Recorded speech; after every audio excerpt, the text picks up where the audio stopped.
Sir ನಿಮ್ಮ ಪರಿಚಯ ಮಾಡಿ. ಈ ಬೋರ್ವೆಲ್ ಇದು ಬಂಜರು ಭೂಮಿ, ಫುಲ್ ಬಂಜರು ಭೂಮಿ ಇದು. ಟೊಮೊಟೊ ಮಾಡಿದೆ, ಏಪ್ರಿಲ್ ತಿಂಗಳಿಗೆ ಟೊಮೊಟೊ ಸ್ಟಾರ್ಟ್ ಆಯಿತು. ಏಪ್ರಿಲ್ ಮೇಗೆ ಸ್ಟಾರ್ಟ್ ಆಯಿತು, ಒಳ್ಳೆ ರೇಟು ಸಿಕ್ತು. ನನಗೆ ಸಾಕಷ್ಟು ಸಂಪಾದನೆ ಆಯಿತು. ಐಶ್ವರ್ಯ ಟು ಅಂತ, ಆಮೇಲೆ ಸ್ಟಾರ್ ವೈಟ್ ಅಂತ ಬೆಳೆದಿದ್ದೆ, ಚಾಕ್ಲೇಟ್ ಅಂತ ಬೆಳೆದಿದ್ದೆ. ಈ ಜಮೀನಲ್ಲಿ ಸಾಕಷ್ಟು ಬೆಳೆಗಳನ್ನ ಬೆಳೆದಿದ್ದೆ, ಸಮಾಧಾನವಾಗಿ ಬೆಳೆದಿದ್ದೆ. ಇವತ್ತು ವಿದ್ಯಾವಂತರುಗಳೆಲ್ಲ ವ್ಯವಸಾಯಕ್ಕೆ ಬರ್ತಾ ಇದ್ದಾರೆ. ಇವತ್ತು ಕೂಡ ನಾನು ಈ ಸಾಲ ಹೊಡಿಬೇಕಾದ್ರೆ ನಾನೇ ಟ್ರ್ಯಾಕ್ಟರ್ ಮೇಲೆ ಕೂರೋದು, ನಾನೇ ಸಾಲ ಹೊಡಿತು. ಶೋಕಿ ಅಂದ್ರೆ ವ್ಯವಸಾಯದಲ್ಲಿ 100% ಶೋಕಿ ಮಾಡ್ಬೋದು. ದುಡ್ಡಿದ್ರೆ ನಾವು ಶೋಕಿ ಮಾಡೋದಿಲ್ಲ. ನೀವು ಪಂಜಾಬ್ನವ್ರ ಜೊತೆ ಹೋಗಿ, ಪಂಜಾಬ್ ಫಾರ್ಮರ್ಸ್ ಜೊತೆ ನೋಡ್ಬಿಟ್ರೆ ಅವ್ರನ್ನ ಎಲ್ಲ ಫಾರಿನ್ ಕಂಟ್ರಿಲೇ ಎಲ್ಲ. ಸೊ ಇದಕ್ಕೆ ಲೈಟಿಂಗ್ಸ್ ಬಿಡ್ತೀರಾ ಸಂಜೆ ಹೊತ್ತು? ಇಲ್ಲ, ಇದು ಯಾವಾಗ ಅಂದ್ರೆ ಲೈಟಿಂಗ್ ನಾವು ಗಿಡನ ಪ್ಲಾಂಟ್ ಭೂಮಿಗೆ ನಾಟಿ ಮಾಡ್ತೀವಿ. ಅವಾಗಲಿಂದ 1.5 ತಿಂಗಳು ಪರ್ಟಿಕ್ಯುಲರ್ ಫುಲ್ ಲೈಟ್ ಬಿಡ್ತೀವಿ. 8x8ಗೆ ಲೈಟಿಂಗ್ ಮಾಡ್ತೀವಿ. ನಮಸ್ಕಾರ. ಒಂದೇ ಸರಿ ಬಂದ್ಬಿಡಿ, ಒಂದೇ ಸರಿ ಬಂದು ತೂಕ ಬರಿಬೇಕು, ತೂಕ ಹಾಕಿ. ನಮಸ್ಕಾರ ವೀಕ್ಷಕರೇ. ಹೂವಿನ ಕೃಷಿ ನಮ್ಮ ಕಡೆ ಹೂವಿನ ಕೃಷಿ ಮಾಡೋರು ಕಮ್ಮಿ ಜನ. ಕಮ್ಮಿ ಅಂದರೆ ಒಂದು 100 ಜನ ಇದ್ರೆ ಅದರಲ್ಲಿ 10 ಜನ ಮಾಡೋರು ಎಷ್ಟು. ಇದು ಬಂದು ನೀವು ನೋಡ್ತಿದ್ದೀರಲ್ಲ, ಇದು ತೋಟ, ಹೂವಿನ ತೋಟ ಸಕ್ಕರಾಗಿದೆ. ಆ್ಯಂಡ್ 4 ಎಕರೆ ಇದೆ. ಇದು ಎಷ್ಟು ಅಂದರೆ ನೋಡೋಕ್ಕೆ ಒಂಥರ ಚಂದ. ಫಿಲಮ್ಗಳಲ್ಲೆಲ್ಲ ನೋಡಿರ್ತೀರಲ್ಲ, ಆ ಥರ ಕಾಣಿಸ್ತಿದೆ ಇದು. ಸೊ ಈ ಥರ ಒಂದು ಹೂವಿನ ಕೃಷಿನ ಯಾವ ಥರ ಮಾಡೋದು ಅಂದರೆ ಆರ್ಟಿಕಲ್ಚರ್ ಅಂದರೆ ಇಂಡಿಯಾ ಈಸ್ ಹೈಯೆಸ್ಟ್ ಅನಿಸುತ್ತೆ, ಹೈಯೆಸ್ಟ್ ಅಲ್ಲ, ಸೆಕೆಂಡ್ ಹೈಯೆಸ್ಟ್ ಪ್ರೊಡ್ಯೂಸರ್ ಹೂವು ಬೆಳೆಯೋದ್ರಲ್ಲಿ. ಸೊ ಈ ಥರ ಹೂನ ಯಾವ ಥರ ಬೆಳೆಯೋದು ಅಂತ ಒಬ್ಬ ಪ್ರಗತಿ ಕಾಣ್ತಿರೋ ಒಬ್ಬ ರೈತ ನಮ್ಮ ಜೊತೆ ಇದ್ದಾರೆ ಇವತ್ತು. So sir, welcome to interview sir. Thank you. Sir ನಿಮ್ಮ ಪರಿಚಯ ಮಾಡ್ಕೊಡ್ಬೋದಾ? ಮಾಡ್ಕೊಡಿ. ಸರ್ ನಿಮ್ಮ ಬಗ್ಗೆ ಒಂದು ಸ್ವಲ್ಪ ಹೇಳಿ. ನೀವು ಕೇಳಿದ್ರೆ ನಾನು ಹೇಳ್ತೀನಿ. ಸರ್ ನಿಮ್ಮ ಹೆಸರು ಮತ್ತು ಯಾವ ಊರು ಎಲ್ಲ? ನನ್ನ ಹೆಸರು ಬಂದು ಫುಲ್ ನೇಮ್ ಪೂರ್ಣಚಂದ್ರ ಅಂತ. ಶಾರ್ಟ್ಲಿ ಆಗ್ರೋಬಾಬು ಅಂತ ಕರೀತಾರೆ. ಬಾಬಣ್ಣ ಅಂತ ಕರೀತಾರೆ. ಬಾಬಣ್ಣ ಅಂತ ಕರೀತಾರೆ. ಆಗ್ರೋಬಾಬು ಅಂತಲೇ ಶಾರ್ಟ್ಲಿ ಚಿರ ಪರಿಚಯ ಇಡೀ ತಾಲೂಕಲ್ಲಿ, ಜಿಲ್ಲೆಯಲ್ಲಿ. ನಮ್ಮದು ಊರು ಬಂದು ಲಾಳನ್ಕೆರೆ. ಗಣಸಿ ಹೋಬಳಿ, ಅರಸೀಕೆರೆ ತಾಲೂಕು, ಹಾಸನ ಡಿಸ್ಟ್ರಿಕ್ಟ್. ಸರ್ ನೀವು ಈ ಹೂವಿನ ಬೆಳೆ ಮಾಡೋಕ್ಕೆ ಕಾರಣ ಆದರೂ ಏನು, ಏನಕ್ಕೋಸ್ಕರ ಇದನ್ನ ಚೂಸ್ ಮಾಡ್ಕೊಂಡ್ರಿ? ಅಲ್ಲ, ಇದು ಏನಾಗಿದೆ ಅಂದರೆ ವ್ಯವಸಾಯ ಅಂದರೆ ಯಾವುದೇ ಬಿಸ್ನೆಸ್ ಮಾಡಲಿ ಮಾಮೂಲಿ ಒಂದು ಹಣಕಾಸಿನ ವ್ಯವಹಾರಕ್ಕೋಸ್ಕರವಾಗಿ ಮತ್ತು ನಾವು ಗ್ರೋತ್ ಬರಲಿಕ್ಕೆ, ನಾವು ಡೆವಲಪ್ ಆಗಲಿಕ್ಕೋಸ್ಕರವಾಗಿ ಒಂದು ಆಯ್ಕೆ ಅಂತ ವೆಜಿಟೇಬಲ್ ಎಲ್ಲ ಮಾಡಿದ್ವಿ. ಇದು ಒಂದೇ ಅಂತಲ್ಲ, ಹೂವು ಅಂತ ಅಲ್ಲ. ನಾನು ಆ್ಯಕ್ಚುಲಿ ಈ ಹೂವಿನ ತೋಟದಲ್ಲಿ ಕಳೆದ ಬಾರಿ ಮೆಣಸಿನ ಗಿಡ ಬೆಳೆದಿದ್ದೆ. ಮೆಣಸಿನ ಗಿಡ ಅದು ಎಕ್ಸಲೆಂಟ್ ಇತ್ತು. ಅದಕ್ಕೆ ನನಗೆ ಜಿಲ್ಲಾ ಪ್ರಶಸ್ತಿ ಕೊಟ್ಟರು. ಜಿಲ್ಲಾ ಪ್ರಶಸ್ತಿ. ಇದೇ ಹೊಲದಲ್ಲಿ ಎಕರೆಗೆ 450 ಬ್ಯಾಗು ಅದಕ್ಕೆ ಹಿಂದಿನ ಬೆಳೆನ ಶುಂಠಿ ಬೆಳೆದಿದ್ದೆ. 2ನೇ ಬಾರಿ. ಮೊದಲನೇ ಬಾರಿನೂ ಶುಂಠಿ ಬೆಳೆದಿದ್ದೆ. 2 ವರ್ಷಕ್ಕೆ ಗ್ಯಾಪ್ ಕೊಟ್ಟು 3ನೇ ವರ್ಷಕ್ಕೆ ಮತ್ತೆ ಕಂಟಿನ್ಯೂಸ್ ಆಗಿ ಶುಂಠಿ ಬೆಳೆದು ಇದೇ ಬೆಳೆಯಲ್ಲಿ ಇದೇ ಹೊಲದಲ್ಲಿ ರೆಕಾರ್ಡ್ ಮಾಡಿದ್ದೀನಿ. ಇದೇ ಹೊಲದಲ್ಲಿ 400ರಿಂದ 450 ಚೀಲ ಬಂತು. ಅದಕ್ಕಿಂತ ಮುಂಚೆನೂ 400ರಿಂದ 450 ಚೀಲನೇ ಬಂತು 3 ವರ್ಷದಲ್ಲಿ. 3 ವರ್ಷ ಡಿಫ್ರೆನ್ಸ್ಗೆ ಹೆಚ್ಚಿಗೆ ನಾನು ಜಮೀನು ಮಾಡ್ಕೊಂಡು 6ನೇ ವರ್ಷನ ಏನೋ ಇರ್ಬೇಕು. 2017ರಲ್ಲಿ ಪ್ರಪ್ರಥಮ ಬಾರಿಗೆ ಟೊಮೊಟೊ ಮಾಡಿದೆ. ಟೊಮೊಟೊದಲ್ಲಿ ಈ ಬೋರ್ವೆಲ್ಲು ಇದು ಬಂಜರು ಭೂಮಿ, ಫುಲ್ ಬಂಜರು ಭೂಮಿ ಇದು. ನಾನು ಒಂದು 3 ಬೋರ್ವೆಲ್ ತೆಗಿಸ್ದೆ, ಟೊಮೊಟೊ ಮಾಡಿದೆ. ಏಪ್ರಿಲ್ ತಿಂಗಳಿಗೆ ಟೊಮೊಟೊ ಸ್ಟಾರ್ಟ್ ಆಯಿತು. ಏಪ್ರಿಲ್ ಮೇಗೆ ಸ್ಟಾರ್ಟ್ ಆಯಿತು. ಒಳ್ಳೆ ರೇಟು ಸಿಕ್ತು. ನನಗೆ ಸಾಕಷ್ಟು ಸಂಪಾದನೆ ಆಯಿತು. ಏನು ಮಾಡಿದ್ದೆ ಅದನ್ನು ಮೀರಿ ನನ್ನ ಜೀವನಕ್ಕಾಗಷ್ಟು, ನನ್ನ ಜೀವನದ ಸಂತೋಷವಾಗಿ ಇರ್ಬೋದು ಅಷ್ಟು ನನಗೆ ಈ ಭೂಮಿಯಲ್ಲಿ ವ್ಯವಸಾಯದಲ್ಲಿ ಲಾಭ ಬಂದಿದೆ. ಇದು ಆ್ಯಕ್ಚುಲಿ ಗಂಡಸಿ ಅವ್ರದ್ದು ಪಾಪ ಪರ್ವೇಸ್ ಸೆಟ್ರು ಮೊಮ್ಮಕ್ಕಳು ಅಂತ ಹೇಳಿ ಅವ್ರ ಜಮೀನು. ಇದು 9 ಎಕರೆ. ಅವ್ರ 3 ಜನ ಮಕ್ಕಳದು. ಅವ್ರದನ್ನ ನಾವು ಲೀಸಿಗೆ ತಗೊಂಡಿದ್ವಿ. ಪಾಪ ಅವರು ಬರಗಾಲದಲ್ಲಿ ಕೊಟ್ಟಿದ್ರು. ಇವತ್ತಿನವರೆಗೂ ಅವ್ರಿಗೂ ತೆಂಗು ಮಾಡ್ಕೊಂಡು ನಾನೇ ಮಾಡ್ಕೊಟ್ಟಿದ್ದೀನಿ. ತೆಂಗು ನಾನೇ ಮಾಡ್ಕೊಟ್ಟಿದ್ದೀನಿ. ಅವ್ರಿಗೆ 1200 ಅಡಿ ಬಾವಿ ತೋರಿಸಿ ಅಂತ ಬರಗಾಲದಲ್ಲಿ ಆ 3 ಬಾವಿಗಳು ನಿಂತು ಹೋಗಿ ಇನ್ನೊಂದು ಬಾವಿ ತೋರಿಸಿ ಟೊಮೊಟೊ ಇದ್ದಾಗ ಒಳ್ಳೆ ರೇಟ್ ಬಂತು ಅಂತೇಳಿ 1140 ಅಡಿ ನೀರು ಬಿತ್ತು. 140 ಅಡಿಗೆ ನಮ್ಮ ಏರಿಯಾದಲ್ಲಿ ಇಲ್ಲ ಇತ್ತು. 400ರಿಂದ 500 ಅಡಿ 3 ಬೋರ್ವೆಲ್ ಇತ್ತು. ಎಲ್ಲ ನಿಂತೋಯ್ತು. ಅದಾದ್ಮೇಲೆ ಇನ್ನೊಂದು ತೆಗೆಸ್ಕೊಂಡೆ. ಅವಾಗಲಿಂದ ಈ ಭೂಮಿಗೆ ನೀರಿಂದ ಎಲ್ಲೂ ತಪ್ಪಿಲ್ಲ. ಒಂದು 17.5 HP ಮೋಟ್ರ್ ಹಾಕೊಂಡು ಒಂದು TC ಇಟ್ಕೊಂಡು ಅವ್ರಿಗೆ ಪರ್ಮನೆಂಟಾಗಿ ಬಿಟ್ಕೊಟ್ಟಿದ್ದೀನಿ ಜಾಗನ. ಅವ್ರಿಗೆ ನಾವು ಯಾವನ್ನೂ ತಗೊಂಡೋಗಲ್ಲ ಪಾಪ.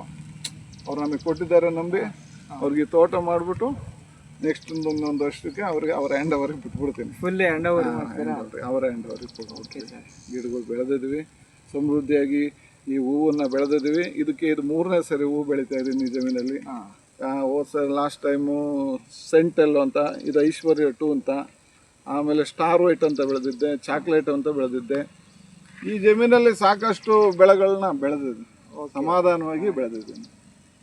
ಸೊ ಇದಕ್ಕೆ ಲೈಟಿಂಗ್ಸ್ ಬಿಡ್ತೀರಾ ಸಂಜೆ ಹೊತ್ತು? ಇಲ್ಲ, ಇದು ಯಾವಾಗ ಅಂದರೆ ಲೈಟಿಂಗು ನಾವು ಗಿಡನ ಪ್ಲಾಂಟನ್ನ ಭೂಮಿಗೆ ನಾಟಿ ಮಾಡ್ತೀವಲ್ಲ, ಅವಾಗಲಿಂದ 1.5 ತಿಂಗಳು ಪರ್ಟಿಕ್ಯುಲರ್ ಫುಲ್ ಲೈಟ್ ಬಿಡ್ತೀವಿ. 8x8ಗೆ ಲೈಟಿಂಗ್ ಮಾಡ್ತೀವಿ. ಲೈಟಿಂಗ್ ಮಾಡಿ ಗಿಡ ಎಲ್ಲ ಚೆನ್ನಾಗಿ ಗ್ರೋತ್ ಬಂದಮೇಲೆ ಆ ಲೈಟನ್ನು ಆಫ್ ಮಾಡಿದ್ಮೇಲೆ ಅದು ಅವಾಗ ಏನಾಗುತ್ತೆ, ಬಡ್ಸಿಗೆ ಸ್ಟಾರ್ಟ್ ಆಗಿ ಒಳ್ಳೆ ಇಳುವರಿ ಬರೋಕ್ಕೆ ಸಾಧ್ಯವಾಗುತ್ತೆ. ಆ ಲೈಟಿಂಗ್ ಎಲ್ಲ ಮಾಡಲಿಲ್ಲ ಅಂದರೆ ಇಳುವರಿ ಕಡಿಮೆ ಆಗುತ್ತೆ. ಇಳುವರಿ 3ರಿಂದ 4 ಟನ್ 5 ಟನ್ ಬೆಳ್ಕೋಬೇಕಾಗುತ್ತೆ. ಈಗಿಲ್ಲ ಅಂದ್ರೆ 7ರಿಂದ 8 ಟನ್ವರೆಗೂ ರೀಚ್ ಮಾಡ್ಬೋದು. ಓಕೆ ಸರ್, ಆ ಟೈಪು ನಾವು ಲೈಟಿಂಗ್ ಮಾಡ್ತೀವಿ. ಈಗ ಒಬ್ಬ ಯಂಗ್ಸ್ಟರು, ಈಗ ನನಗೆ ಗೊತ್ತಿರಲ್ಲ ಈಗ ಹೂವು ಯಾವ ಥರ ಬೆಳೆಯೋದು ಅಂತ. ಸೊ ಈಗ ನಾನು ಬಂದು ಒಂದು ಎಕರೆಗೆ ಹೂವು ಹಾಕ್ತೀವಿ ಅಂದರೆ ಈಗ ಎಷ್ಟು ಇನ್ವೆಸ್ಟ್ಮೆಂಟ್ ಬರುತ್ತೆ ಸರ್? ಮೊದಲನೇ ಸರಿ ಮಾಡಬೇಕಾದ್ರೆ ಸ್ವಲ್ಪ ತುಂಬಾನೇ ಬರುತ್ತೆ. ಏಕೆ ಅಂತಂದರೆ ದಡಿಗಳು ಬೇಕು, ಡ್ರಿಪ್ ಬೇಕು, ಸೈಡಿಂದ ದಾರಗಳು ಬೇಕು, ಮಲ್ಚಿಂಗ್ ಸೀಟ್ ಬೇಕು, ಆಮೇಲೆ ವೀಡ್ ಮ್ಯಾಟು ಎಲ್ಲ ಇತ್ತೀಚಿನ ವೀಡ್ ಮ್ಯಾಟ್ಗಳು ಇತ್ತೀಚಿನ ದಿನಗಳಲ್ಲಿ ಪಾಪ ನಮಗೆ ಸರ್ಕಾರದಿಂದ ಸ್ವಲ್ಪ ಸಹಾಯಧನ ಅಂತ ಕೊಟ್ಟರು ವೀಡ್ ಮ್ಯಾಟ್ಗೆ. ಆ ವೀಡ್ ಮ್ಯಾಟನ್ನು ಕೂಡ ಇದಕ್ಕೆ ಹಾಕ್ಕೊಂಡಿದ್ವಿ. ಇದಕ್ಕೆ ಮೇಯ್ನು ವೀಡ್ ಮ್ಯಾಟು, ಮಲ್ಚಿಂಗ್ ಸೀಟನ್ನೇ ಮೇಯ್ನ್. ಇದಕ್ಕೆ ಡ್ರಿಪ್ಪು ಹನಿ ನೀರಾವರಿ ಮಾಡಲಿಲ್ಲ ಅಂತಂದರೆ ನಾವು ವ್ಯವಸಾಯನ ಕ್ಲೀನಾಗಿ ಮಾಡೋಕ್ಕಾಗಲ್ಲ. ಹನಿ ನೀರಾವರಿಯಿಂದ ತುಂಬ ಉಪಯೋಗ ಐತೆ. ತುಂಬ ಏನು ಇದೆ.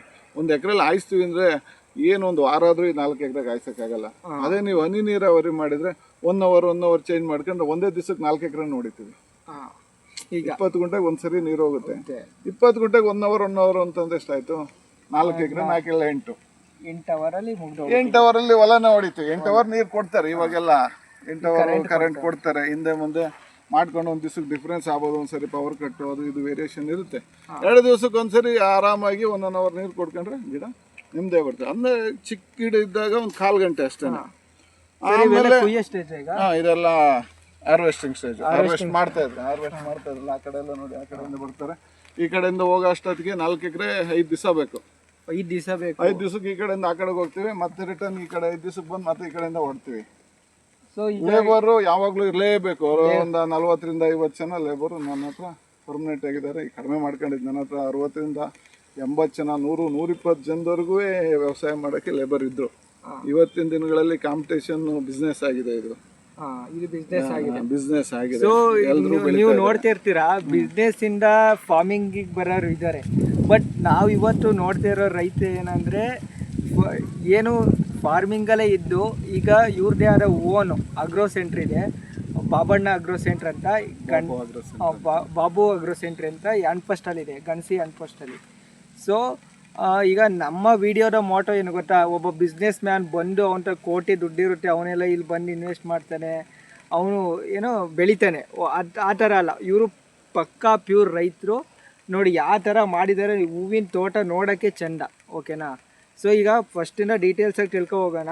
ಯಾವ ಥರ ಎಷ್ಟು ಇನ್ವೆಸ್ಟ್ಮೆಂಟ್ ಆಗುತ್ತೆ ಆ್ಯಂಡ್ ಯಾವ ಥರ ಚಾಲೆಂಜಸ್ ಬರುತ್ತೆ ಆ್ಯಂಡ್ ಯಾವ ಥರ ಮೇಂಟೆನೆನ್ಸ್ ಮಾಡಬೇಕು ಅಂತ. ಸರ್ ಈಗ 1 ಎಕರೆಗಾದರೆ ಎಷ್ಟು ಇನ್ವೆಸ್ಟ್ಮೆಂಟ್ ಬರುತ್ತೆ ಸರ್? 1 ಎಕರೆಗೆ ಹೇಳ್ಬಿಡ್ತೀನಿ ಕೇಳಿ.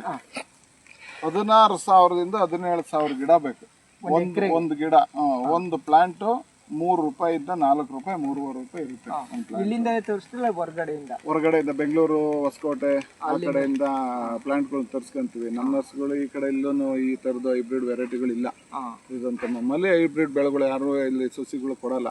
ನಾವು ಬೇಕು ಅಂದರೆ ನಮ್ಮ ರೈತರುಗಳು, ನಮ್ಮದೇ ಆದ ರೈತರುಗಳು ಕೆಲವೊಂದು ಜನ ಬೆಳೀತಾ ಇದ್ದಾರೆ. ನಮ್ಮನ್ನು ನೋಡ್ಕೊಂಡು ಅವ್ರುಗಳಿಗೆಲ್ಲ ನಮ್ಮ ಜೊತೆಲೇ ನಾವು ಹೊರಗಡೆಯಿಂದ ತರಿಸ್ಕೊಡ್ತೀವಿ. ಓಕೆ. ಖರ್ಚು ನನ್ನ ಲೆಕ್ಕದಲ್ಲಿ ಒಂದು 2ರಿಂದ 2.5 ಲಕ್ಷ ಬಂದೇ ಬರುತ್ತೆ ಒಂದು ಎಕರೆಗೆ. ಓಕೆ. ಅದು ಒಳ್ಳೆ ಗುಣಮಟ್ಟದಲ್ಲಿ ಬೆಳೆ ಬೆಳೆದು ನಾವು ಅದನ್ನು ಹಾರ್ವೆಸ್ಟ್ ಮಾಡಿಕೊಡೋ ಅಷ್ಟೊತ್ತಿಗೆ ಇನ್ನು ಆಚೆ ಕಡೆಗೆ ಕಟಿಂಗಲ್ಲೆಲ್ಲ ನಿಮಗೆ ಖರ್ಚು ಬರುತ್ತೆ. ಒಂದು 3 ಲಕ್ಷ ಮಾಡೋದು ಜಾಸ್ತಿ ಬರುತ್ತೆ. 3.5 4ವರೆಗೂ ರೀಚ್ ಆಗುತ್ತೆ. ಇದು ಹಾರ್ವೆಸ್ಟ್ ಮಾಡೋದೇ ನಮಗೆ ಲೇಬರ್ ತಗೊಳ್ಳೋದು. ಇದು ಬೆಳೆಯೋದೇನು ಲೆಕ್ಕಕ್ಕೆ ಬರಲ್ಲ. ದಡಿ ನೆಟ್ ಬಿಡ್ತೀವಿ, ನೆಟ್ ಹಾಕ್ತೀವಿ, ನೀರು ಹಾಯಿಸ್ತೀವಿ, ಸ್ಪ್ರೇ ಮಾಡಿಸ್ಬಿಡ್ತೀವಿ, ಎಲ್ಲ ಆಗ್ಬಿಡುತ್ತೆ. ಈ ಹಾರ್ವೆಸ್ಟ್ ಮಾಡೋದು ಇದೆಯಲ್ಲ, ಇದು 1 2 ಪಿಂಟು ಈ ಒಂದೊಂದೇ ನಾವು ಹಾರ್ವೆಸ್ಟ್ ಮಾಡಬೇಕು. ಅದು ಎಲ್ಲ ಏನು ಸರಿ ಕತ್ರಿಲೇ ಮಾಡಬೇಕು. ಕತ್ರಿಲಿಗೆ ಕಟ್ ಮಾಡ್ತಾರೆ ಹಿಂಗೆ. ಎಲ್ಲ ಪ್ರತಿಯೊಂದು ಹೂಗಳ್ನು ಸಹ ಕತ್ರಿಲೇ ನಾವು ಪಿಂಚ್ ಮಾಡ್ತೀವಿ, ಕಟ್ ಮಾಡ್ತೀವಿ. ಆಮೇಲೆ ಇನ್ನು ಚಿಕ್ಕದಾಗಿ ಗಿಡ ಬಂದಾಗಲೂ ಅಷ್ಟೇ, ಅದು ಒಂದು ಪ್ಲಾಂಟ್ ಇರುತ್ತೆ, ಅದನ್ನು ಮೇಲ್ಗಡೆ ಹಚ್ಚಿ ಬಿಡ್ತೀವಿ, ಬ್ರಾಂಚಸ್ ಬರುತ್ತೆ. ಅದರಿಂದ 4 ಆಗುತ್ತೆ, 4ರಿಂದ ಮಚ್ಚಿ ಬಿಡ್ತೀವಿ. ಮತ್ತು ಅದು 4ರಿಂದ 8, 10 ಹಿಂಗೆ ಬ್ರಾಂಚಸ್ಸು ಒಂದು 3 ಪಿಂಚಿಂಗ್ ಕೊಡ್ಬೇಕು. ಅದನ್ನು ಪಿಂಚಿಂಗ್ ಕೊಟ್ಟರೆ ಅದು ಬ್ರಾಂಚಸ್ ಜಾಸ್ತಿ ಆಗುತ್ತೆ. ನಾವು ಪಿಂಚಿಂಗ್ ಕೊಡಲಿಲ್ಲ ಅಂದರೆ ಒಂದು ಸ್ಟ್ರೈಟಾಗಿ ಬರುತ್ತೆ, ಅದೆಲ್ಲ ಮೇಲ್ಗಡೆ ಬಂದು ಒಂದು 4 ಟಿಲ್ಲರ್ಸ್ ಹೊಡ್ಕೊಳ್ಳುತ್ತೆ. ಸೊ ಇದಕ್ಕೆಲ್ಲ ಪಿಂಚಿಂಗ್ ಕೊಟ್ಟಿರೋದಕ್ಕೆ ಒಂದು ಸಮ ಕಾಣ್ತಿದೆ. ಸಮ ಕಾಣಿಸುತ್ತೆ, ಸಮ ಕಾಣಿಸುತ್ತೆ. ಓಕೆ ಸರ್, ಈಗ ಒಂದು ಎಕರೆಗೆ ಎಷ್ಟು ಲಾಭ ತಕ್ಕೋಬೋದು? ಸರ್ ಒಂದು 100 ರೂಪಾಯಿ ಮೇಲಿದ್ರೆ ಒಂದೂವರೆ 2 ಲಕ್ಷದವರೆಗೂ ನೋಡ್ಬೋದು. 100, 150, 180 ಇತ್ತು ನಾನು ಕುಯ್ಸಿದ ದಿವಸ. ಈ ಗಿಡದಲ್ಲಿ starting day 180 rupees, 180 rupees KG ಇತ್ತು. ಇವತ್ತು ಬರೀ 60 ರುಪೀಸ್ ಇದೆ ಬೆಂಗಳೂರು ಮಾರ್ಕೆಟ್. ಹಂಗಾಗಿ ಯಾವಾಗ ಈ ವ್ಯವಸಾಯದಲ್ಲಿ ಏಳು ಬೀಳು ಗೊತ್ತಾಗುತ್ತೆ ಅಂತ ಗೊತ್ತಾಗಲ್ಲ. ಬಟ್ ನಾವು ಬರುತ್ತೆ ಅನ್ನೋ ಒಂದು ಎಕ್ಸ್ಪೆಕ್ಟ್ ಮೇಲೆ ನಾವು ಒಂದು ಹೋಪ್ ಮೇಲೆ ನಾವು ಕೆಲಸ ಮಾಡ್ತಾ ಹೋಗ್ತೀವಿ. ಲಾಭ ನಷ್ಟ ಎಲ್ಲ ತುಂಬ ನೋಡಿದ್ವಿ. ಇದರಲ್ಲಿ ನಷ್ಟನೇ ಜಾಸ್ತಿ ನೋಡಿದೀವಿ. ಒಂದ್ಸರಿ ಲಾಭ ಬಂದ್ರೆ 4 ಸರಿ ನಷ್ಟ ಆಗುತ್ತೆ. ಅದು ಮ್ಯಾನೇಜ್ ಆಗುತ್ತೆ. ಬಟ್ ಜಾಕ್ಪಾಟಿ ಈ ವ್ಯವಸಾಯ ಹೆಂಗಿದೆ ಅಂದರೆ ಇದು ಒಂಥರ ಜೂಜು ಟೈಪ್ ಆಗಿದೆ. ಜೂಜು ಟೈಪು. ಅದೇ ನೀವು ಹೈನುಗಾರಿಕೆಗೆ ಹೋದ್ರೆ ಜೂಜು ಟೈಪ್ ಆಗಲ್ಲ. ಅದರಲ್ಲಿ ಬೇರೆ ಬೇರೆ ವ್ಯವಸಾಯದಲ್ಲೂ ಬೇರೆ ಬೇರೆ ಥರ ಇದೆ. ನೀವು ಪೋಲ್ಟ್ರಿಗೆ ಹೋದ್ರೂ ಜೂಜು ಟೈಪ್ ಆಗಲ್ಲ. ಆಗುತ್ತೆ, ಅದರಲ್ಲೂ ಸ್ವಲ್ಪ ಲೋ ಆಗುತ್ತೆ, ಲೋ ಒಂದು ವೇರಿಯೇಷನ್ ಆಗುತ್ತೆ. ಬಟ್ ಇದಂತೂ ತುಂಬ ವೇರಿಯೇಷನ್ ಇರುತ್ತೆ. ಇದು ವೇರಿಯೇಷನ್ ಇರುತ್ತೆ, ರಿಸ್ಕ್ ತಗೋಬೇಕು. ಇವತ್ತು ನೋಡಿ ತುಮಕೂರು, ಈಗ ಬೆಳಗ್ಗೆ ಎದ್ದು ತುಮಕೂರಿಗೆ ಒಂದು ಸ್ವಲ್ಪ ಕೊಡಿ ಅಂದರು. ಬೆಳಗ್ಗೆ ಎದ್ದು 6 ಗಂಟೆಗೆ ಲೇಬರ್ ಕರ್ಕೊಬಂದು ಕುಯ್ಸಿ ಒಂದು 600 kg ತುಮಕೂರಿಗೆ ಕಳಿಸಿದ್ವಿ. 100 ರೂಪಾಯಲ್ಲಿ ಮಾರ್ತೀನಿ ಅಂದಿದ್ದ. ಈಗ ಫೋನ್ ಮಾಡಿದ್ದಾರೆ, ಬರೀ 50 ರೂಪಾಯಿ ಸರ್, ಫುಲ್ ರಿವರ್ಸು, ಬೆಂಗಳೂರಿಂದ ಬಂದು ಇಲ್ಲಿಗೂ ಜಾಮ್ ಆಯಿತು ಅಂದರು. ಹಾಗೆ ರಿಸ್ಕಿ ತಗ ಮಾಡಿದ್ರು. ಈಗ 50 ರೂಪಾಯಲ್ಲಿ ಹೇಳಿದ್ನಲ್ಲ, 30-40 ರೂಪಾಯಿ ಖರ್ಚು ಬರುತ್ತೆ. ಹಂಗೆ ಇದು ಮತ್ತು ಈಗ ಸ್ಪ್ರೇ ಕೊಡಬೇಕು ನೋಡಿ. ಇದೆಲ್ಲ ಒಂದು ಇದೆ, ಸ್ಟಾರ್ಟ್ ಆಗಿದೆ ಇದೀಗ. ಇದು ಲೇಟ್ ಬ್ಲೈಟ್ ಅಂತ. ಅಂದರೆ ಇದೇನೋ ಹೋಗಿದೆ ಅಂತಾರ? ಏನೋ ಅಲ್ಲ, ಡ್ಯಾಮೇಜಸ್ ಆಗಿದೆ ನೋಡಿ. ಇದು ಈ ಥರ ರೋಗ ಬಂದ್ಬಿಡ್ತು. ಇದು ಬ್ಲೈಟ್, ಇದು ಸೂಕ್ಷ್ಮ. ಇದು ಒಂದು ದಿವಸ ಯಾಮಾರಿದ್ರೂ ಕೂಡ ಅದು ಥ್ರಿಪ್ಸು ಮತ್ತು ಬ್ಲೈಟು ಅಟ್ಯಾಕ್ ಆದರೆ ಹೂ ಗೊತ್ತಾಗೋದೇ ಇಲ್ಲ. ಎಕ್ಸ್ಪೀರಿಯನ್ಸ್ ತುಂಬ ಬೇಕಿರುತ್ತೆ. ನೋಡ್ತಾ ಇರಬೇಕು. ಬೆಳಗ್ಗೆ ಎದ್ದು ಮಕ್ಕಳು ನೋಡ್ದಂಗೆ ತಾಯಿ ಮಕ್ಕಳನ್ನ ಹೆಂಗೆ ಆರೋಗ್ಯ ಕಾಪಾಡ್ತಾರೆ, ಹಂಗೆ ನಾವು ಕೂಡ ಇದ್ರ ಬಗ್ಗೆ ತುಂಬ ಇಂಟ್ರೆಸ್ಟ್ ಕೊಟ್ಟು ಇದನ್ನು ನೋಡ್ತಾ ಇರ್ತೀವಿ. ಬೆಳಿಗ್ಗೆ ಎದ್ದು ಬಂದರೆ ಒಂದು ರೌಂಡು ಬರ್ತೀವಿ. ಸರ್, ಈಗ ಏನು ಗೊತ್ತಾ, ಇದು ಹಾಕಿದ್ದೀರಲ್ಲ, ಹಾಕಿ ಎಷ್ಟು ದಿನ ಆಯ್ತು ಇದು ಟೋಟಲ್? ಸರ್, ಇವಾಗ ಆಲ್ರೆಡಿ 3.5 ತಿಂಗಳಿಗೆ ಹೂ ಸ್ಟಾರ್ಟ್ ಆಯ್ತು ಸರ್. 3.5 ತಿಂಗಳಿಗೆ ನಾವು ಎಷ್ಟು ತಿಂಗಳು ಹೂ ಕೊಯ್ಬೋದು ಸರ್? ಇದು 1ರಿಂದ 1.5 ತಿಂಗಳು ಕೊಯ್ಬೋದು ಅಷ್ಟೇ. ಇದು ಜಾಸ್ತಿ ದಿವಸ ಇರಲ್ಲ. 1.5 ತಿಂಗಳು ಅಷ್ಟೇ ಹೂ ಕೊಯ್ಯೋದು ಅಷ್ಟೇ. ಇನ್ನು ಸೆಂಟೆಲ್ಲೋ ಅಂತ ಬರ್ತಿದ್ರಲ್ಲಿ ಇನ್ನೊಂದು ವೆರೈಟಿ, ಅದು ನಿಮಗೆ 3 ತಿಂಗಳವರೆಗೂ ಹೂ ಕೊಯ್ಬೋದು. ಇದು ಒಂದೇ ಸರಿ ಸ್ಪೀಡಾಗಿ ಹಾರ್ವೆಸ್ಟಿಂಗ್ ಆಗುತ್ತೆ. ಅದು ಬರ್ತಾ ಇರುತ್ತೆ ಟಿಲ್ಲರ್ಸ್ ಪಕ್ಕ. ಕಡೆಯಿಂದ ಫುಲ್ ಎಲ್ಲಾನು ಕೂಕೆ ಬರ್ತಾರೆ. ಇಲ್ಲ ದೊಡ್ಡ ಮಾತ್ರ ತೆಗಿತೀವಿ. ದೊಡ್ಡದು ಇದರಲ್ಲಿ ಒಬ್ಬ ನೋಡಿ, ಇದು ಉಳಿಯುತ್ತೆ. ಇದ್ಯಾವುದೋ ಕುಯ್ಯಲ್ಲ ಇದೆ, ಈ ಥರ ಕುಯ್ಯಲ್ಲ. ಈ ಚಿಕ್ಕದು ಇದೆಯಲ್ಲ, ಇದೆಲ್ಲ ಬಿಟ್ಕೋತಾರೆ. ಅದೇನಾಗುತ್ತೆ, ಮತ್ತೆ ಇನ್ನೊಂದು 5 days ಬರುತ್ತೆ ನೋಡಿ. ಇದೆಲ್ಲ ಚಿಕ್ಕದು ಇದೆಲ್ಲ ನೋಡಿದ್ದು ಗೊತ್ತಾಗುತ್ತೆ ನೋಡಿ. ದೊಡ್ಡದು ಚಿಕ್ಕದು ಎಲ್ಲ ಇದೆಯಲ್ಲ, ಅದನ್ನೆಲ್ಲ ತೆಗಿತಾ ಇರ್ತಾರೆ. ಮತ್ತೆ ಔಷಧಿ ಏನಾದ್ರು ಸ್ಪ್ರೇ ಮಾಡಬೇಕಾ? ಔಷಧಿ ಇಲ್ಲ ಅಂದ್ರೆ ನೀವು ಹೊರಗಡೆಗೆ ನಾವು ಬೆಳೆನ ತಂದಿರ್ತಾರೆ. ಅದೇ ಈಗ ಹೇಳಿದ್ನಲ್ಲ, ನಿಮಗೆ ತೋರಿಸಿದ್ನಲ್ಲ ಆ ಬ್ಲೈಟು, ಅದು ಒಂದು ದಿವಸ ನೋಡಲಿಲ್ಲ, ಯಾಮಾರಿದೆ. ಇವಾಗ ನೋಡಿ ಒಂದೊಂದು ಸ್ಟಾರ್ಟ್ ಆಗಿದೆ. ಅದಕ್ಕೆ ಇಮಿಡಿಯೇಟ್ ಆಗಿ ಈ ಮೆಟ್ಲಾಕ್ಸಿಲ್ ಜಾಂಪ್ರಾ ಅಂತ ಕೊಟ್ವಿ. ಇಲ್ಲ ಮಾಮೂಲಿ ಕೈಯಲ್ಲಿ ಹೊಡಿತೀರಾ ಇಲ್ಲ ಡ್ರೋನ್? ಇಲ್ಲ, ಡ್ರೋನ್ ಏನಿಲ್ಲ. ಈ ಡ್ರೋನ್ ಯೂಸ್ ಮಾಡೋಕ್ಕಲ್ಲ. ತೆಂಗಿನ ಮರ ಇದೆ ನೋಡಿ, ತೆಂಗಿನ ಮರದಲ್ಲೆಲ್ಲ ರೋಗ ಇದೆ ನೋಡಿ. ಬಿಳೆ ಚಿಕ್ಕಿ ರೋಗ ಅಂತಾರಲ್ಲ ಅದು ಸರ್? ಅದು ಒಂದು ವೈಟ್ ಫ್ಲೇ. ಅದು ಆಕ್ಚುಲಿ ಅದು ಈಗ ತೆಂಗಿನ ಗಿಡಕ್ಕೆಲ್ಲ ರೋಗ ಬಂದು ಕಾಯಿ ಇಳುವರಿ ಗೊತ್ತಾಯಿಲ್ಲ, ಕಾಯಿ ಇಲ್ಲಿ ಅಂತ ಕಾಯಿ ಹಾಕ್ಬಿಡ್ತಾ ಇಲ್ಲ ಅನ್ನೋದು ಇದೇ ರೀಸನ್. ಇದೆಲ್ಲ ಏನಾಗುತ್ತೆ ಅಂದರೆ ರಸ ಇರುತ್ತೆ ಆ ತೆಂಗಿನ ಗರಿದ. ನಮ್ಗೆ ಹೆಂಗೆ ಜ್ವರ ಬಂದರೆ ನಾವು ಹೆಂಗೆ ಆರೋಗ್ಯವಾಗಿ ಕೆಲಸ ಮಾಡೋಕ್ಕಾಗಲ್ಲ, ಹಂಗೆ ಅದು ರಸ ಇರಿದಾಗ ಏನಾಗುತ್ತೆ, ಅದಕ್ಕೆ ಬೆಳವಣಿಗೆಗೆ ಕುಂಠಿತವಾಗುತ್ತೆ, ಪರಾಗಸ್ಪರ್ಶ ಆಗಲ್ಲ. ಅದಕ್ಕೆ ಆ್ಯಕ್ಚುಲಿ ಬೇವಿನ ಎಣ್ಣೆ ಹೊಡ್ಕೊಂಡು ಸ್ವಲ್ಪ ನೀರು ಹೊಡೆದು ಬೇವಿನ ಎಣ್ಣೆ ಹೊಡೆದು ಕರೆಕ್ಟಾಗಿ ಅವಾಯ್ಡ್ ಮಾಡ್ಬೋದು. ರೈತರು ಎಲ್ಲ ದೊಡ್ಡ ಮರಗಳಿಗೆಲ್ಲ ಎದ್ದು ಮಾಡೋಕ್ಕಾಗಲ್ಲ. ನಾನು ತೋಟಕ್ಕೆ ಆ್ಯಕ್ಚುಲಿ ನಾನು ಮಾಡ್ತಿದ್ದೀನಿ. ಬೇವಿನ ಎಣ್ಣೆ ಸ್ವಲ್ಪ ನೀರನ್ನೆಲ್ಲ ಒಡಿಸಿ 1 ರೌಂಡು 1-2 ರೌಂಡ್ ಒಡಿಸಿ ಡ್ರಿಪ್ ಮಾಡಿಸಿದ್ದೀನಿ. ಏನು ಮಾಡೋಕ್ಕಾಗಲ್ಲ ನೋಡಿ. ಇದು ಎಲ್ಲಿ ಹೋಗ್ಬೇಕಾದ್ರೆ ಓಡಾಡ್ತಿದ್ದೆ. ಬಟ್ ನೆಲ ಚೂರು ನೆಟ್ಗಳು ಇರ್ತವೆ. ನೆಟ್ ಹಾಕಿದ್ದೀರಾ ಫುಲ್ಲು? ನೋಡಿ ಈಗ ಗಿಡಗಳಿದೆ, ಇದು ಈಗ 8x8 6x6 ಸ್ಕ್ವೇರ್, ಇದು ಯಾವ ಕಡೆಗೂ ಬೀಳ್ದಂಗೆ ನೆಟ್ ಹಾಕಿರ್ತೀವಿ. ಇಲ್ಲಿಂದ ಆ ಕಡೆ ಕಟ್ಟಿರ್ತೀವಿ, ಇದು ಆ ಕಡೆ ಬಿಡೋಗಲ್ಲ, ಇಲ್ಲಾಂದ್ರೆ ಎಲ್ಲ ಒಂದ್ ಕಡೆಯಿಂದ ಒಂದ್ ಕಡೆನೇ ಬಿದೋಗುತ್ತೆ. ನೋಡಿ ಇದೆಲ್ಲ ಫುಲ್ಲು ನೆಟ್ಟು ಒಳಗಡೆ ಇರುತ್ತೆ. ಈ ನೆಟ್ ಇಲ್ಲ ಅಂತಂದ್ರೆ ಏನಾಗುತ್ತೆ, ಎಲ್ಲ ಪಲ್ಟೆ ಒಂದ್ ಕಡೆ ಬಿದೋಗುತ್ತೆ. ಓಕೆ ಸರ್, ಈಗ ನೆಟ್ಟು ಉದ್ದಾದ ಮೇಲೆ ಹಾಕದ ಇಲ್ಲ ಮುಂಚೆ? ಅದೇ ಈ ಲೆವೆಲ್ ಬಂದಿರುತ್ತೆ, ನಾವು ಲೈಟ್ ಆಫ್ ಮಾಡ್ತೀವಲ್ಲ ಅವಾಗ ಹಾಕ್ಬಿಡ್ತೀವಿ. ಲೈಟ್ ಆಫ್ ಮಾಡಿದ್ಮೇಲೆ ಇಷ್ಟೇ ಬರೋದು ನೋಡಿ, ಲೈಟ್ ಆಫ್ ಮಾಡಿದ್ಮೇಲೆ ಇಷ್ಟು ಬಂದ್ಬಿಟ್ಟು ಬಂದ್ಬಿಡುತ್ತೆ. ಸೊ ಈಗ ಲೈಟ್ ಹಾಕಲ್ಲ ನೀವು? ಈಗೇನು ಲೈಟ್ ಇಲ್ಲ, ಮೊದಲು ಲೈಟು ಹಾಕಿದ ಫಸ್ಟ್ ಡೇ ಇಂದ ಒಂದು 40-45 ಡೇಸ್ ವರೆಗೂ ಲೈಟಿಂಗ್ ಬೇಕೇ ಬೇಕು. ಓಕೆ, ಅವಾಗ ಇಳುವರಿ ತೆಗಿಬೋದು, ಇಲ್ಲಾಂದ್ರೆ ಇಳುವರಿ ತೆಗಿಯಕ್ಕೆ ಸಾಧ್ಯನೇ ಇಲ್ಲ. ಸರ್ ಈಗ ಎಷ್ಟು ಟನ್ ಬೆಳಿತೀರಾ ಫುಲ್ 4 ಎಕರೆಗೆ? ಯಾಕೇಳಿ ಸರ್, ಅಲ್ಲಿಗೆ ಎಕರೆಗೆ ಒಂದು 6 ಟನ್ ಅನ್ಕೊಂಡ್ರೆ ಆಗ್ತದೆ. 24 ಒಂದು 20-25 ಟನ್ ಅಂತೂ ಅವರೇಜ್ ಬೆಳಿತೀವಿ. ಸರ್ ಈಗ ಬೆಡ್ ಪ್ರಿಪ್ರೇಷನ್ ಎಲ್ಲ ಯಾವ ಥರ ರೆಡಿ ಮಾಡೋದು ನೀವು? ಈಗ ಬೆಡ್ ಇಲ್ಲಿ ಕಾಣಿಸಿ ಭೂಮಿ ಉಳುಮೆ ಮಾಡ್ತೀವಿ. ಭೂಮಿ ಉಳುಮೆ ಮಾಡಿ ಡಿಸ್ಕ್ ಏನಾರು ಹಾಕೋದು, ಅದೇ ಡಿಸ್ಕ್ ಹಾಕಿಸ್ತಾರಲ್ಲ ಅವೆಲ್ಲ? ಡಿಸ್ಕ್ ಏನಿಲ್ಲ, ಇದಕ್ಕೆ ಮಾಮೂಲಿ ಉಕ್ಕೆ 5 ನೆಗ್ಲಲ್ಲಿ ಉಕ್ಕೆ ಮಾಡಿ 5 ಅಡಿಯಿಂದ 5.5 ಅಡಿಗೆ ಒಂದು ಮಾರ್ಕ್ ಮಾಡ್ಕೊಂತೀವಿ. ಅದರಲ್ಲಿ ನಮ್ಗಿನ್ನ ಮಾಮೂಲಿ ಕಾಮನ್ ನಾನೇ ಹೊಡಿತೀನಿ ಬೆಡ್ಡನ್ನ, ಬಿಟ್ಟು ಏನು ಹೊಡ್ಸಲ್ಲ. ಬೆಡ್ ಹೊಡಿಯೋದು ನೀವೇ ಹೊಡೆಯೋದು? ನಾನೇ ಹೊಡಿತೀನಿ. ಬೆಡ್ ಹೊಡೆದ್ಬಿಟ್ಟು ಬೆಡ್ ಹೊಡಿಯೋಕ್ಕಿಂತ ಮುಂಚೆ ಇದು 6 ಅಡಿಗೆ ಒಂದು ಸಾಲು ಮಾಡ್ತೀವಿ. 6 ಅಡಿಗೆ ಒಂದು ಸಾಲು ಇಡ್ಕೊಂತೀವಿ. ಇಡ್ಕೊಂಡ್ಬಿಟ್ಟು ಗೊಬ್ಬರಗಳು, ಬೇವಿನ ಹಿಂಡಿ, ಹೊಂಗೆ ಹಿಂಡಿ, ಆಮೇಲೆ ಇನ್ನು ಸ್ವಲ್ಪ ಗ್ರಾನ್ಯೂಲ್ಸ್, ಮೈಕ್ರೋ ನ್ಯೂಟ್ರಿಯೆಂಟ್ಸು ಕುಡ್ಕೊಂತೀವಿ ಬೆಡ್ಗೆ. ಕೊಟ್ಕೊಂಡ್ಬಿಟ್ಟು ಅದರ ಮೇಲೆ ಸ್ವಲ್ಪ ಕೋಳಿ ಗೊಬ್ಬರ ಹಾಕೊಂತೀವಿ. ತಿಪ್ಪೆ ಗೊಬ್ಬರ, ಕೋಳಿ ಗೊಬ್ಬರ ಎರಡನ್ನೂ ಮಿಕ್ಸ್ ಮಾಡ್ಕೊಂತೀವಿ. ಸಾಲಿಗೆ ಸುರ್ಕೊಂಡ್ಬಿಟ್ಟು ಅದ್ರ ಮೇಲ್ಗಡೆ ಬೆಡ್ ಹೊಡಿತೀವಿ. ಅದ್ರ ಮೇಲೆ ಬೆಡ್ ಹೊಡೆದು ಡ್ರಿಪ್ ಹೊಳಿತೀವಿ. ಡ್ರಿಪ್ ಹೊಡೆದ್ಬಿಟ್ಟು ಎಲ್ಲ ಹನಿ ನೀರಾವರಿ ಕ್ಲೀನಾಗಿ ಚೆಕ್ ಮಾಡಿಬಿಟ್ಟು ನೀರು ಹರಿತಾ ಇದೆ ಅಂದರೆ ಆಮೇಲೆ ಪೇಪರ್ ಹಾಕ್ತೀವಿ. ಆಮೇಲೆ ಅದು 1 ಕಾಲಿಂದ 1.5 ಅಡಿಗೆ, 1 ಕಾಲು ಅಡಿ, 1ರಿಂದ 1 ಕಾಲು ಅಡಿಗೆ ಪ್ಲಾಂಟ್ ಮಾಡ್ತಾ ಹೋಗ್ತೀವಿ. ನಿಮಗೆ ಗಿಡಗಳನ್ನ ಪ್ಲಾಂಟೇಶನ್ ಮಾಡ್ತೀವಿ. ಆಮೇಲೆ ಪಿಂಚಿಂಗ್ ಮಾಡ್ತೀವಿ.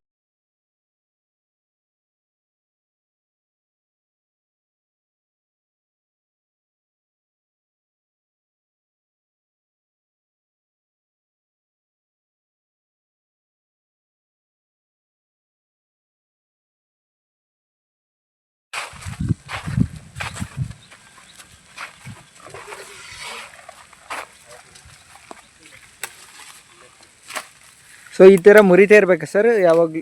ಇಲ್ಲ, ಅದು ಬೇರೆ ಗಿಡನ? ಕಳೆ ಮುರಿಯಂಗಿಲ್ಲ ಇದನ್ನ. ಒಂದ್ಸರಿ ಟಿಲ್ಲರ್ಸು ಬಿಟ್ಟಾದ್ಮೇಲೆ ಹಿಂಗೆ ಮುರಿಯೋದೇನು ಅವಶ್ಯಕತೆ ಇರೋಕ್ಕಿಲ್ಲ. ಪಿಂಚಿಂಗ್ ಮಾಡ್ತೀವಿ 3 ರೌಂಡು, 2ರಿಂದ 3 ರೌಂಡ್ ಪಿಂಚಿಂಗ್ ಮಾಡಿದ್ಮೇಲೆ ಸೀದಾ ಆಮೇಲೆ 1.5 ತಿಂಗಳು ಲೈಟ್ ತೆಗಿತೀವಿ, ಲೈಟ್ ಆಫ್ ಮಾಡ್ತೀವಿ. ಕೆಲವು ಟೈಮಲ್ಲಿ ಲೈಟ್ ಇರುತ್ತೆ, ಕೆಲವು ಟೈಮಲ್ಲಿ ಇರಲ್ಲ. ನೈಟ್ ಅಂತೂ ಕರೆಂಟ್ ಯಾವಾಗ ಇರುತ್ತೆ ಅವಾಗೆಲ್ಲ ಆನ್ ಮಾಡಿರ್ತೀವಿ. ಸರ್ ಮೀಟ್ರ್ ಹಾಕ್ತಾರೆ. ಈಗ ಏನಂದ್ರೆ ನಾನೀಗ ಬರ್ತೀನಲ್ಲ, ನಾನೀಗ ಈ ಥರ ಹೂಗಿ ಗಿಡ ಮಾಡಕ್ಕೆ ಬರ್ತೀನಿ ಅನ್ಕೊಳ್ಳಿ, ಈಗ ಲೋನ್ ತಗೊಂಡೆಲ್ಲ ಮಾಡ್ಬೋದಾ ಅಂತ? ಲೋನ್ ಎಲ್ಲ ನಾವೇನು ಯಾರಿಗೂ ಲೋನ್ ಇದುವರೆಗೂ ಕೊಡಿ ಅಂತ ಕೇಳಿಲ್ಲ. ಈಗ ನಂತ ದುಡ್ಡಿರಲ್ಲ ಅನ್ಕೊಳ್ಳಿ, ಈಗ ಲೋನ್ ತಗೊಂಡು ಮಾಡಿ ಲಾಭ ಕಾಣ್ಬೋದು ಇದರಲ್ಲಿ? 100% ಕಾಣ್ಬೋದು, ರೈಟ್ ಸಿಕ್ಕಿದ್ರೆ ಪಕ್ಕ ಮಾಡ್ಬೋದು. ಸೊ ಇದೊಂಥರ ಲಾಟ್ರಿ ಥರ ಇದು ವ್ಯವಸಾಯ ಅಂದ್ರೇನೆ ಹಾಗೆ ಸರ್.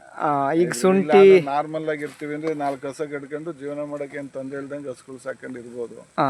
ಬಟ್ ಜೂಜಾಗಿದೆ. ಯಾಕೆಂತಂದ್ರೆ ಈಗ ವ್ಯವಸಾಯನೂ ಜೂಜನೆ. ಬೇರೆಗಾರು ಕೆಳಗಡೆ ಹೋಗಿ ನಾವು ಕೆಲಸ ಮಾಡಿ ಕಂಪ್ನಿ ಸೇರ್ಕೊಂಡು ಅಲ್ಲಿ ದುಡಿಯೋ ಬದಲು ನಿಮ್ದಾಗಿ ನಮ್ಮ ಜೀವನದಲ್ಲಿ ನಾವೇ ಬೇರೆ ಭೂಮಿ ಆಗಲೇ ಲೀಸ್ ಮಾಡ್ಕೊಂಡು ಡೆವಲಪ್ ಮಾಡಿ, ನಮ್ಮ ತಂದೆ ಕಾಲದಿಂದ ನಮಗೊಂದು 6-7 ಎಕರೆ ಜಮೀನಿತ್ತು. ನಾವೀಗ ವ್ಯವಸಾಯದಲ್ಲೇ ಒಂದು 30-35 ಎಕರೆ ಜಮೀನು ಮಾಡ್ಕೊಂಡಿದ್ವಿ. ಈಗ ಓನಾಗಿ ವ್ಯವಸಾಯದಿಂದಲೇ ಮಾಡ್ಕೊಂಡು ಕೊಂಡ್ಕೊಂಡಿದ್ದೀವಿ. ನಮ್ಮ ಮಕ್ಕಳು ಒಬ್ಳನ್ನ BSc ಅಗ್ರಿಕಲ್ಚರಲ್ಲಿ ಫುಡ್ ಟೆಕ್ನಾಲಜಿ ಮಾಡಿಸ್ತಾ ಇದ್ನಿ, ಒಬ್ಳು SLC, ಇಬ್ರು ಹೆಣ್ಮಕ್ಳಿದ್ದಾರೆ ನಮಗೆ. ಅಲ್ಲಿ ನಮ್ಮ ಅಕ್ಕದಿರ ಮಕ್ಕಳೆಲ್ಲ ನನಗೆ ಸಪೋರ್ಟ್ ಮಾಡ್ತಾರೆ. 3 ಜನ ಅಕ್ಕದಿರು ಇದ್ದಾರೆ. ಅವ್ರ ಮಕ್ಕಳೆಲ್ಲ ಎಲ್ಲ BE ಮಾಡ್ಕೊಂಡು M.Tech ಮಾಡ್ಕೊಂಡಿದ್ದಾರೆ. ಇವನು ಒಬ್ಬ ಮಗ, ಹಿರಿಯ ಅಕ್ಕನ ಮಗ, ನನ್ನ ಜೊತೆ ವ್ಯವಸಾಯಕ್ಕೆ ಸಾಥ್ ಕೊಟ್ಕೊಂಡು ನನಗೆ ಸಪೋರ್ಟ್ ಮಾಡ್ತಾ ಇದ್ದ. ಅವನು ಅಲ್ಲಿ ಅಂಗಡಿ ನೋಡ್ಕೊಂತಾನೆ. ಅವ್ನು ಬೆಂಗಳೂರಿಗೆ ಇದರಲ್ಲಿದ್ದ, ಅವ್ನು BE ಮಾಡ್ಕೊಂಡು ಬೆಂಗಳೂರಲ್ಲಿದ್ದ ಕಂಪ್ನಿಲಿ, ಯಾವುದೋ ಕಂಪ್ನಿ ಕೆಲ್ಸಕ್ಕೆ ಹೋಗ್ತಾ ಇದ್ದ. ಅವ್ನು ಕರ್ಕೊಂಬಂದು ಯಾಕೆ ಬೇರೆಯವ್ರ ಕಡೆಗೆ ಕೆಲಸ ಮಾಡ್ಕೋಬೇಕು, ಇಲ್ಲೇ ಮಾಡ್ಕೊಂಡು ಹೋಗಪ್ಪ ನೀನು ಅಂತೇಳಿ ಅವನ್ನ ಅಂಗಡಿಲಿ ಬಿಸ್ನೆಸ್ಸಿಗೆ ಬಿಟ್ಟಿದ್ವಿ. ನನಗೆ ಅವನು ವ್ಯವಸಾಯಕ್ಕೆ ಒತ್ತು ಸ್ವಲ್ಪ ಸಪೋರ್ಟ್ ಮಾಡ್ತಾನೆ. ಅದೇ ಎಲ್ಲ ಮೇಂಟೆನೆನ್ಸ್ ಮಾಡ್ತಾನೆ. ಮೇಂಟೆನೆನ್ಸ್ ಎಲ್ಲ ನಾವು ಮಾಡ್ತೀವಿ. ಔಷಧಿಗಳ ಬಗ್ಗೆ, ಇದ್ರ ಬಗ್ಗೆ ನೋಡ್ಕೊಳ್ಳೋದು, ಲೆಕ್ಕಾಚಾರ ಎಲ್ಲ ಅವ್ರು ಮಾಡ್ತಾರೆ. ಆಡಿಟಿಂಗ್ ಎಲ್ಲ ಅವನಿಗೆ ಬಿಡ್ಬಿಡಿದ್ವಿ. ಎಲ್ಲ ಅವನೇ ನೋಡ್ಕೊಂತಾನೆ. ಓಕೆ. ಸಿಂಪಡಿಸ್ತೀರಾ ಇದಕ್ಕೆ ಎಷ್ಟು ಖರ್ಚು ಬರುತ್ತೆ ಔಷಧಿಗೆಲ್ಲ ಅಂತ?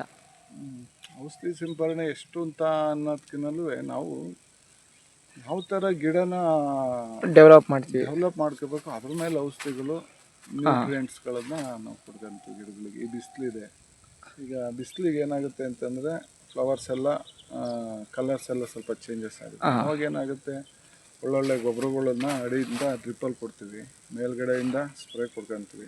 ಈಗ ನಾವು ಗೊಬ್ಬರನ ಡ್ರಿಪ್ಪಲ್ಲೂ ಕೂಡ ಕೊಡ್ತೀವಿ, ಸ್ಪ್ರೇನು ಸ್ಪ್ರೇನು ಕೊಡ್ಬೋದು. ಇವಾಗೆಲ್ಲ ಮಾಮೂಲಿ ಕೆಮಿಕಲ್ ಗೊಬ್ಬರಗಳೆಲ್ಲ ತುಂಬ ಕಡಿಮೆ ಆಗಿದ್ದಾವೆ. ವಾಟರ್ ಸಾಲ್ಯುಬಲ್ಸು ಫರ್ಟಿಲೈಸರ್ಸ್ ಬಂದಿದೆ. ವಾಟರ್ ಸಾಲ್ಯುಬಲ್ ಫರ್ಟಿಲೈಸರ್ ಒಳ್ಳೊಳ್ಳೆ ಬ್ರ್ಯಾಂಡ್ ಇರೋ ಕಂಪ್ನಿದು ಕೊಟ್ಕೊಂಡ್ರೆ ಇಳುವರಿನ ಚೆನ್ನಾಗಿ ತೆಗಿಬೋದು. ಇವಾಗೆಲ್ಲ ಇಂಪ್ರೂವ್ ಆಗ್ತಾ ಇದೆ, ತುಂಬ ವ್ಯವಸಾಯದಲ್ಲಿ ಇಂಪ್ರೂವ್ ಆಗ್ತಾ ಇದೆ. ಇನ್ನು ಮಾಡ್ರನ್ನಾಗಿ ಮಾಡ್ತಾ ಇದ್ದಾರೆ. ಇವತ್ತು ವಿದ್ಯಾವಂತರುಗಳೆಲ್ಲ ವ್ಯವಸಾಯಕ್ಕೆ ಬರ್ತಾ ಇದ್ದಾರೆ. ನಾನು ನೋಡ್ದಂಗೆ ತುಂಬ ಜನ ನಮ್ಮ ಸ್ನೇಹಿತರುಗಳು ಬೆಂಗಳೂರಲ್ಲಿದ್ದವರೆಲ್ಲ ಕೂಡ ಹಸುಗಳು ಫಾರ್ಮ್ ಮಾಡಿದ್ದಾರೆ, ನಾಟಿ ಕೋಳಿ ಫಾರ್ಮ್ ಮಾಡಿದ್ದಾರೆ, ಟಗರುಗಳು ಮೇಕೆಗಳು ಫಾರ್ಮ್ ಮಾಡಿದ್ದಾರೆ. ಯಾಕಂದ್ರೆ ಬೇರೆಯವ್ರ ಹತ್ರ ಎಷ್ಟು ದಿನ ಕೆಲಸ ಮಾಡೋದು, ನಮ್ದು ಓನ್ ಸ್ಟಾರ್ಟ್ ಲೈಫು. ಯಾರು ಇವನ್ನ ಏನು ಮಾಡ್ತಾ ಇದ್ದೀವಿ, ಏನು ಬಿಡ್ತಾ ಇದ್ದೀವಿ. ಈಗ ನನಗೆ ಹೋಗಿ ಮನೆ ಕಂಡ್ರೆ ನಾನು ಕೇಳಲ್ಲ. ನಮ್ಮ ಹುಡುಗರು ಮಾಡಿಸ್ಕೊತಾ ಇರ್ತಾರೆ. ನಾವು ಆರಾಮಾಗಿ ಇರ್ತೀವಿ 4 ಜನಕ್ಕೆ. ನಮ್ಮ ಒಂದು ಏಜಲ್ಲಿ ಒಂದು 30ರಿಂದ 40 ವರ್ಷ 50 ವರ್ಷದವರೆಗೂ ಏಜ್ವರೆಗೂ ನಾವು ಚೆನ್ನಾಗಿ ಹೋರಾಟ ಮಾಡಿ ವ್ಯವಸಾಯ ಮಾಡಿದ್ವಿ. ಈಗ 1 ವರ್ಷ 2 ವರ್ಷದಿಂದ ಸ್ವಲ್ಪ ನಿಂತ್ಕೊಂಡು ಮಾಡ್ಕೊಂಡು ಬರಪ್ಪ ಹಿಂಗೆ ಅಂತ ಹೇಳ್ತಿದ್ದೀರಾ. ಇವತ್ತು ಕೂಡ ನಾನು ಈ ಸಾಲು ಹೊಡಿಬೇಕಾದ್ರೆ ನಾನೇ ಟ್ರ್ಯಾಕ್ಟರ್ ಮೇಲೆ ಕೂರೋದು, ನಾನೇ ಸಾಲು ಹೊಡಿಯೋದು, ಬೆಡ್ ಹೊಡಿಯೋದು ಇಲ್ಲ, ನಾನೇ ಆ ಥರದ್ದೆಲ್ಲ ನಾನೇ ಮಾಡ್ಕೊಂತೀನಿ. ಅಂದ್ರೆ ಶೋಕಿ ಎಲ್ಲ ಮಾಡಿದ್ರೆ ಇಲ್ಲಿ ಮಾಡಕ್ ಆಗಲ್ಲ ಅಂತ. ಶೋಕಿ ಅಂದ್ರೆ ಮಾಡ್ಬೋದು, ಶೋಕಿನೂ ವ್ಯವಸಾಯದಲ್ಲಿ 100% ಶೋಕಿ ಮಾಡ್ಬೋದು. ದುಡ್ಡಿದ್ರೆ ನಾವು ಶೋಕಿ ಮಾಡೋದೇನಿಲ್ಲ. ನೀವು ಪಂಜಾಬ್ನವ್ರ ಜೊತೆ ಹೋಗಿ ಪಂಜಾಬ್ ಫಾರ್ಮರ್ಸ್ ಜೊತೆ ನೋಡ್ಬಿಟ್ರೆ ಅವ್ರನ್ನ ಎಲ್ಲ ಫಾರಿನ್ ಕಂಟ್ರಿಲೇ ಎಲ್ಲ ಟಚ್ ಅವರು ಎಲ್ಲ ವಿದ್ಯಾಭ್ಯಾಸ ಮಾಡ್ತಾ ಇರೋದನ್ನ ನೋಡ್ತಾ ಇರ್ತೀನಿ, ಕೇಳ್ತಾ ಇರ್ತೀನಿ. ನಾನು ಆಲೂಗಡ್ಡೆ ತರಕ್ಕೆ ಒಂದ್ಸರಿ ಕೆಲವು ಟೈಮ್ ಪಂಜಾಬ್ಗೆ ಹೋಗಿದ್ದೀನಿ ಸ್ನೇಹಿತರ ಜೊತೆ. ಅವ್ರ ಮಕ್ಳುಗಳೆಲ್ಲ ಎಲ್ಲಿದ್ದಾರೆ ಸರ್, ನಿಮ್ಮ ಮಕ್ಳು ಏನು ಮಾಡ್ತಾ ಇದ್ದಾರೆ ಅಂತ ಕೇಳಿದ್ರೆ ಎಲ್ಲ ಪಂಜಾಬ್, ಕೆನಡಾ ಅಂತ ಅಮೆರಿಕಾನೇ ಜಾಸ್ತಿ ಇದೆ. ಕೆನಡಾ ಅಮೆರಿಕ ಜಾಸ್ತಿ. ಯಾರು ನಾನೊಂದು ಇಬ್ಬರು ಒಳ್ಳೆ ಸರ್ದಾರ್ಜಿಗಳನ್ನ ನೋಡಿದೆ. ಅವ್ರ ಮಕ್ಳುಗಳು 3 ಜನ, ಅವ್ರು 3 ಜನನೂ ಕೂಡ ಎಲ್ಲ ಫಾರಿನ್ನಲ್ಲೇ ಅವ್ರು ಇಲ್ಲಿ ಮಾತ್ರ ವ್ಯವಸಾಯ ಮಾಡ್ತಾ ಇದ್ದಾರೆ. ವ್ಯವಸಾಯ ಮಾಡ್ಬೋದು. ನಮ್ಮ ಮಕ್ಳು ಅದೇನೆ ಫುಡ್ ಟೆಕ್ನಾಲಜಿ ಮಾಡಿಸಿದ್ನ ಏನಾದರೂ ಒಂದು ಮಾಡಬೇಕು ನಾವು ಅಚೀವ್ಮೆಂಟ್. ನಾವೇನೋ ವ್ಯವಸಾಯ ಮಾಡಿ ಒಂದು ಸಾಧನೆ ಮಾಡಿದೀವಿ, ನೀವು ಏನಾದರೂ ಮಾಡ್ರವ ಅಂತ ಮಾಡ್ತೀವಿ, ನಾವು ಸಪೋರ್ಟ್ ಮಾಡ್ತೀವಿ.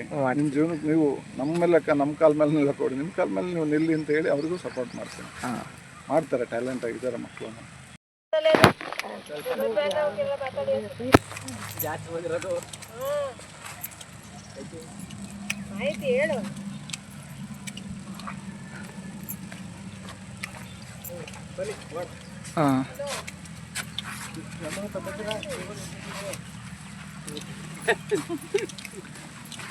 ಎಲ್ಲ ಇದು ನಿಯರ್ ಊರಾ ಇಲ್ಲ ಸುತ್ತಮುತ್ತ? ಎಲ್ಲ ಸುತ್ತಮುತ್ತ ಊರಾ? ಇಲ್ಲೇನಾ? ಎಲ್ಲ ಲೋಕಲ್ಲು. ಅಮ್ಮ ದಿನಕ್ಕೆ ಎಷ್ಟು kg ಕೊಯ್ತೀರಾ ಒಬ್ರು? ಏನು ಎಷ್ಟು kg ಕೊಯ್ತೀರಾ ಅಂತ? ಇವತ್ತೇ ನೀವು ಯಾರು ಮುಂಚೆ ಬರೋರು? ಟೀಮ್ ಲೀಡರ್ ಯಾರು ಟೀಮ್ ಲೀಡರ್? ಅವರಾ?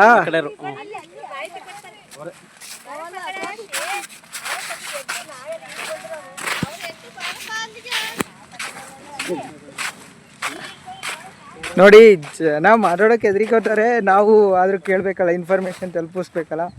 ಸೊ ಮಾಡ್ಬೇಕು, ಅದಕ್ಕೋಸ್ಕರ ವೀಡಿಯೋನ ನೋಡಿ. ಹೂ ಯಾವ ಥರ ಕಾಣಿಸ್ತಿದೆ ನಿಮಗೆ?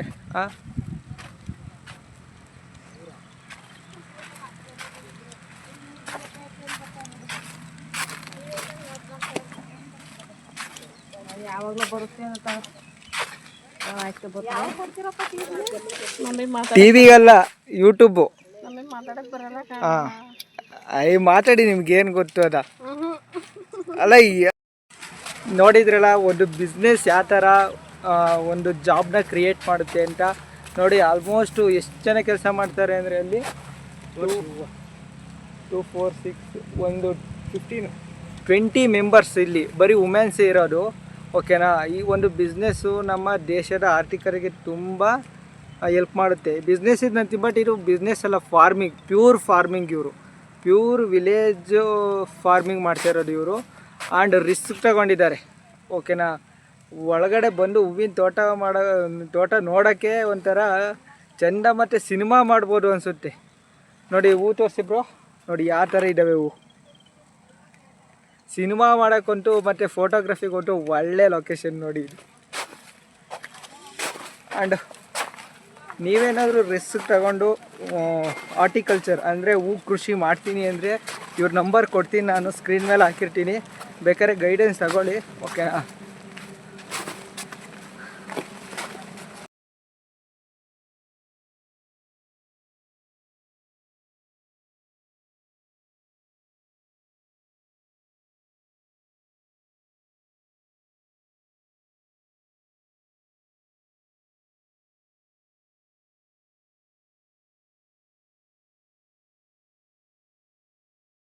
ವುಮೆನ್ ಎಂಪವರ್ಮೆಂಟ್ ಅಂದರೆ ಇದೆ ನೋಡಿ. ಅಂದರೆ ವುಮೆನ್ ಎಂಪವರ್ಮೆಂಟ್ ಅಂದರೆ ಮಹಿಳೆ ಸಬಲೀಕರಣ ಅಂತ ಇದೆ. ಸೊ ಈಗ ಈ ಹೊರಗಡೆ ಬಂದು ಕೆಲಸ ಮಾಡ್ತಾರಲ್ಲ, ಸೊ ಈ ಥರ ಅವ್ರ ಕಾಲ ಮೇಲೆ ಅವ್ರು ನಿಂತ್ಕೊತಿದ್ದಾರೆ ಈಗ. ಅದಕ್ಕೋಸ್ಕರ ಏನೋ ಹಾಲು ಕರಿಯೋ ತಪ್ಪಿಲ್ವಾ? ಕೆಲಸ ಮಾಡಲೇಬೇಕಲ್ಲ ಎಲ್ಲರಿಗೂ, ಏನು ಸುಮ್ಮನೆ ಬರುತ್ತಾ?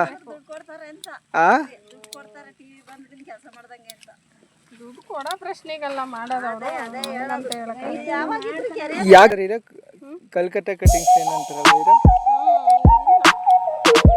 ಫುಲ್ಲು ಕೈಯಲ್ಲಿ ಕೊಯ್ಯಂಗಿಲ್ವಾ? ಮಾಮೂಲಿ ಕತ್ರಿಲೆ ಕಟ್ ಮಾಡಬೇಕು.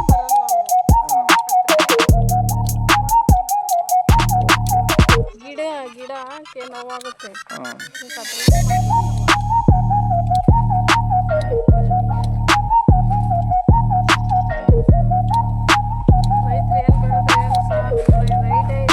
ರೈಟ್ ಇಲ್ವಾ? ರೈಟ್ ಸಿಗ್ಬೇಕಲ್ಲ, ಏನು ಮಾಡೋದು?